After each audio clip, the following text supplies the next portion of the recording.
Thank you, Madam Mayor. Gosh, I wrote so many notes. There were so many great speakers out there from both sides of this issue, and so I'm going to be going back and forth. I'm probably going to sound like my wife, and she's lecturing me about the importance of leaving the toilet seat down.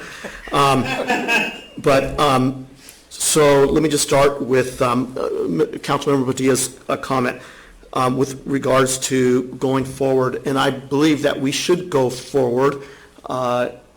But I think what we need to do is maybe look at going forward with 2 simultaneous tracks.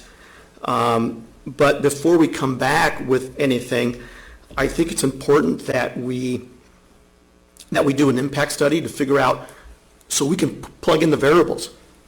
What is it that we really need to fund with money that's generated? Most businesses that don't have business plans fail. 75% of them will fail because they have no business plan. Do we have a business plan? Are we plugging in the variables to figure out if we can mitigate a lot of these issues and provide the services that our community is going to need with regards to the things that are created by introducing, legalizing this drug in our community. So I think we need to do that, but I think we still need some more numbers to plug them in to make sure that whatever we create is going to work the first time. And it naturally can be a living document like most business plans are, and as things change or whatever, we can adapt to that. Now let me get back to my beginning here. So I believe, and I've said this a gazillion times, I think there's 2 paths we can take. And people have heard this from me a bunch. There's the right path, which I believe is no way to legalizing it. And then there's the best path. And the best path is, because we currently have an initiative that's collecting signatures, and those businesses are well funded. There's no doubt in my mind that they will get the signatures. My understanding right now, and I could be wrong, is that they're actually paying $5 per signature. I don't know, could be possible, but I believe they're going to get it. And in Aurora, in their initiative, the statewide one was 54 to 46, which is very similar to the state or the city vote. So when you look at that, I could assume that that's going to happen here in Chula Vista. So you have to look at that. So we have to prepare for that. So I think we need to do two tracks. One, if the council just decides that maybe we don't want that in Chula Vista, we want to keep it just the way it is now and maintain Chula as Chula, then we prohibit it. But if they get the signatures, well, then naturally we want to enact the protections on our terms and not their terms. My district is different than most every other district in this city. You go to the east side of town, and their poverty rate is like under 2%. You go to my side of town, Southwest Chula Vista, yes, sir, you're exactly right. It's about 11%. So, and when you look at the data out there, the typical user is much more likely to be someone at the bottom of the social economic ladder, whose daily life depends on where they're going to get their next fix. And that's what they focus on. All they're looking for is to get more marijuana. That is a study that was provided by Stephen Davenport of RAND and the Jonathan Calkins of Carnegie Mellon. It's data. You look at the homeless. In Colorado, there was an 8% uptick. So, we'll need to, when we start plugging in our numbers for the variables, how do we deal with that?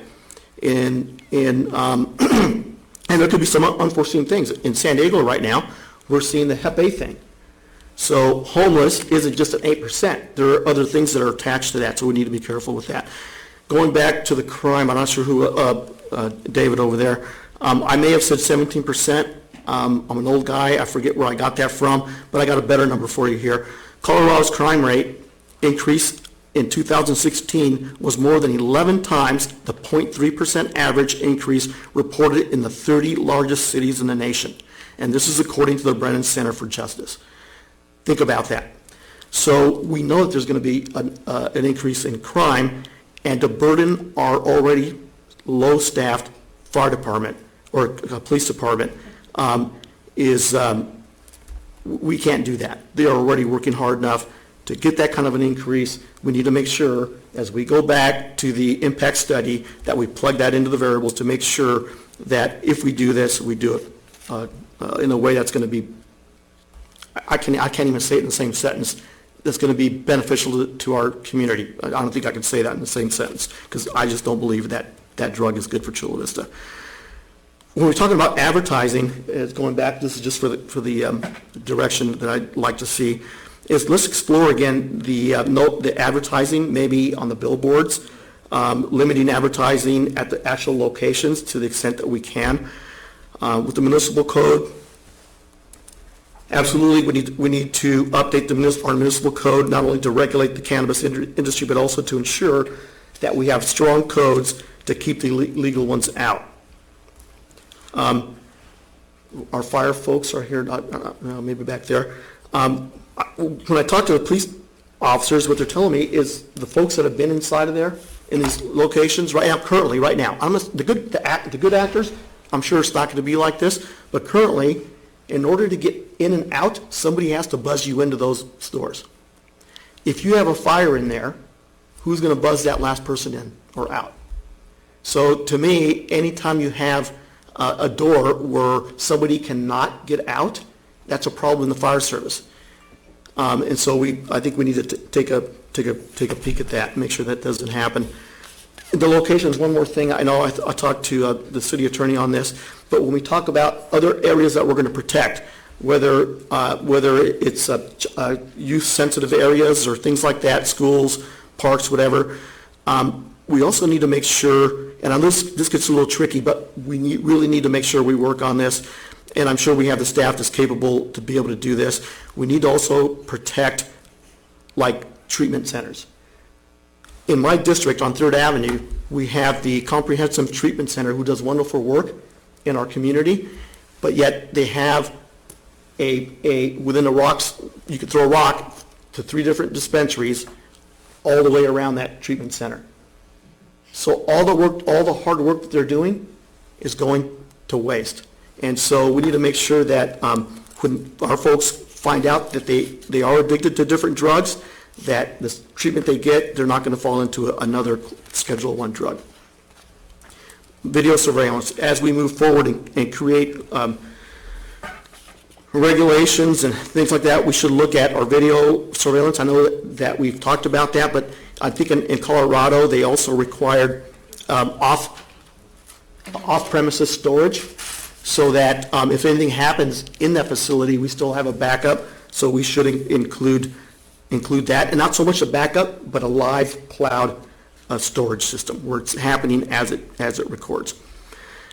Tracking the sales, I think we talked about that a little bit. I know that when we went to Aurora, they had the POS systems, the point of sale systems, where people were swiping driver's license, I believe. We should be able to do that. Track who's purchasing it, and also, as one of the gentlemen said, make sure we can barcode track from the manufacturer to the sale or consumption of that, to make sure that the product is not, it's a black market product. No matter what we do, whether we go the right path or we go the best path, no matter what we do, we need to make sure we have a criminal prosecution unit with the city attorney's office. And let me just finish, if I can, let me finish on my notes as... Take your time, Mike. Okay, thank you. It is important. No rush. Okay. So these are just thoughts as I was writing down notes, and medical marijuana, or the medical side, is not an issue for me. I understand that, and I'm very sensitive to that people need that. And sir, I know that there's no doubt in my mind that when you said you use CBN, that you are not an abuser, because that is not one that provides the high or whatever. So when you tell me that, and I know that there's some illnesses where you want that, where you need that. Cancer. Yes, sir. So I understand there's a need for that, but we can get that right now in San Diego. I'm a Kaiser patient. When I get my meds, I go out of Chula Vista, go to San Diego, get my meds, come back. I don't know that there's any difference on the medical side.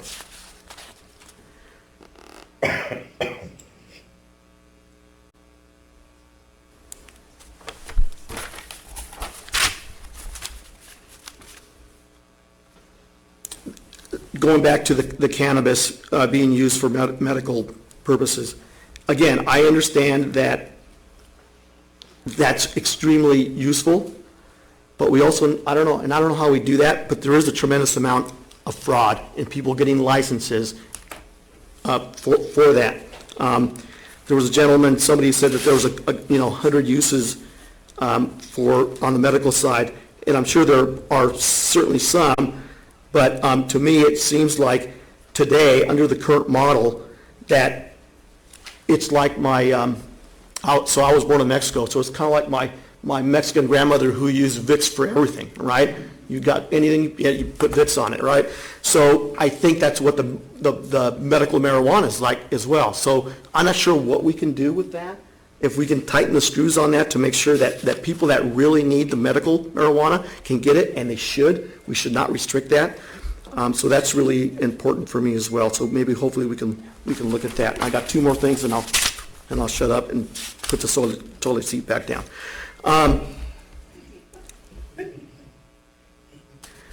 I hate that visual. I know. The other thing I think we need to understand as a community, I know a lot of people, and I appreciate people being very respectful to all the different speakers. When people voted for Prop 64, we voted to legalize the consumption of marijuana in the state of California. And that's what we are doing on the city council. We are in step with that. But what you also voted for, what people say is we need to legalize it because we voted for it. The sale in Chula Vista. Well, that's not what the voters voted for. We need to be clear that what the voters voted for was for us to determine whether we want to prohibit it or legalize it for sale within our city jurisdiction. And that's what we're doing. And I hope that people, as we see us deliberating, that we are taking it very, very seriously, doing our research, and hopefully come up with the right decision.